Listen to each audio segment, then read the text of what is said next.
प्राणिनां सर्वजन्तूनां कर्मपाशप्रभञ्जनम् दत्तात्रेयस्तुतिस्तोत्रम् सर्वकार्यप्रदायकम्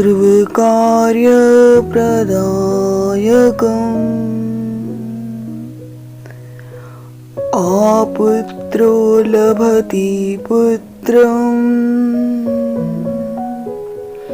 धनधान्यसमन्वितम् राजमान्यो भवेल्लक्ष्मी प्राप्तं लभते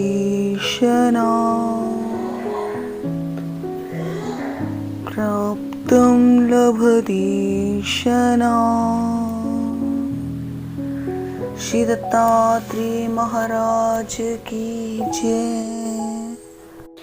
पिछले भाग में हमने जाना ब्रह्मचारी घोड़े का दृष्टांत और आज हम जानेंगे ऋषि श्रृंग का दृष्टांत।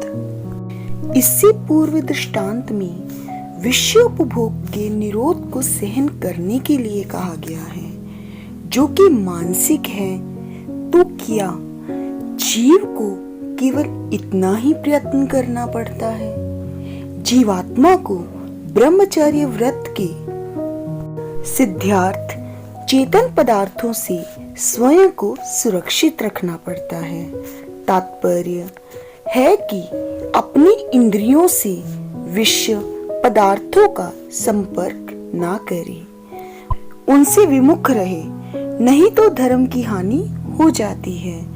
ऋषि श्रृंग के दृष्टांत में इस विषय पर प्रकाश डाला गया है। श्रृंग नामक ऋषि अपनी तपस्या में इतने निमग्न थे कि उन्हें यह भी नहीं पता था कि संसार में स्त्री और पुरुष ये दो अलग अलग रूप हैं, परंतु एक बार स्त्री के संपर्क में आने पर उसका मन उस स्त्री के प्रति आकर्षित हो जाता है।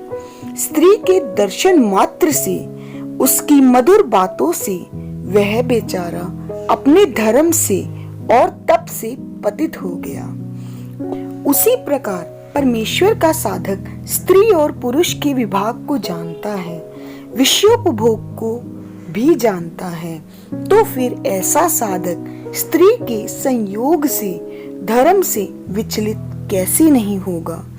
इसलिए अपने धर्म की रक्षा करने के लिए साधक को चाहिए कि वह स्त्री के दर्शन, स्पर्शन और संभाषण से दूर रहे।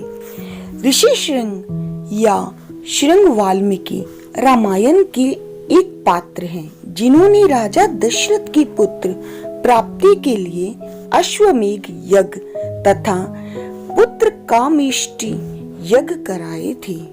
यह विभांडक ऋषि के पुत्र तथा कश्यप ऋषि के पुत्र बताए जाते हैं।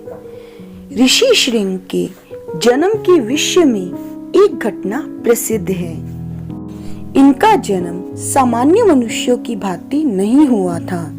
एक दिन ऋषि विभांडक ने नदी पर स्नान करती हुई अप्सराओं को देखा, जिस कारण कामोत्तेज के कारण उनकी धातु का पतन हो गया।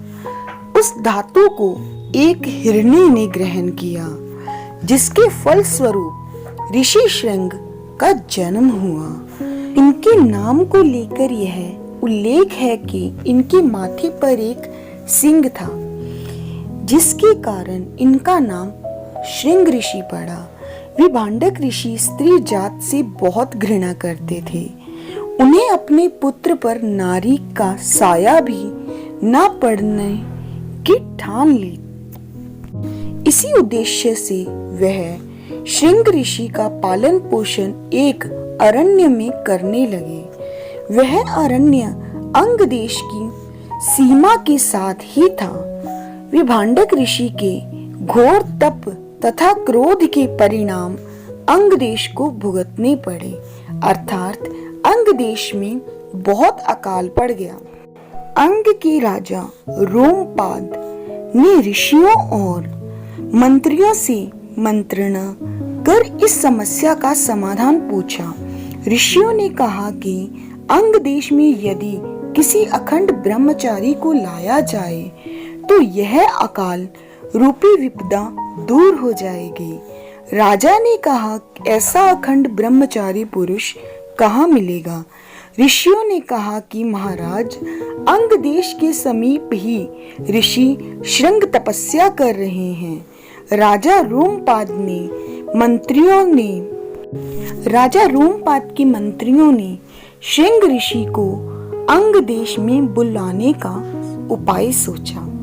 उस समय अमात्यों सहित पुरोहित ने राजा रोमपाद से कहा, महाराज, ऋषि श्रृंग मुनि सदा वन में ही रहकर तपस्या और स्वाध्याय में लीन रहते हैं।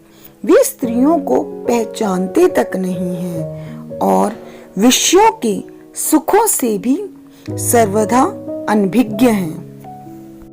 ऋषि श्रृंग को अंग देश में लाने के लिए नगर की मुख्य वेश्याओं को बुलाया गया। राजा के आदेश को प्राप्त कर वह वन में गई और मुनि के आश्रम में थोड़ी ही दूर पर ठहर गई। ऋषि श्रृंग की उन वेश्याओं के साथ भेंट हुई। उन वेश्याओं के रूप और श्रृंगारात्मक प्रक्रिया को देखकर ऋषि श्रृंग कामोहित हो गए। उनके इस स्वभाव का फायदा उठाते हुए और उन वेश्याओं के मनोहर वचन सुनकर ऋषि श्रृंग उनके साथ जाने के लिए उद्यत हो गए और वे स्त्रियां उन्हें अंग देश में ले गई। उनके अंग देश में प्रवेश करते ही वहां पर वर्षा का आगमन हुआ और सुकाल हो गया। तत्पश्चात ऋषि श्रृंग को अनंतपुर में ले जाकर शांत चित्त से राजा रोमपाद ने अपनी कन्या शांता का विवाह ऋषि श्रृंग से करवा दिया। इस दृष्टांत का सारांश है कि परमेश्वर के अनन्य मार्ग पर चलने वाले अनुसरण युक्त साधक को चाहिए कि वह साधना के मार्ग पर चलते हुए धर्म कार्य व्यतिरिक्त किसी भी स्त्री जाति से संबंध ना रखे।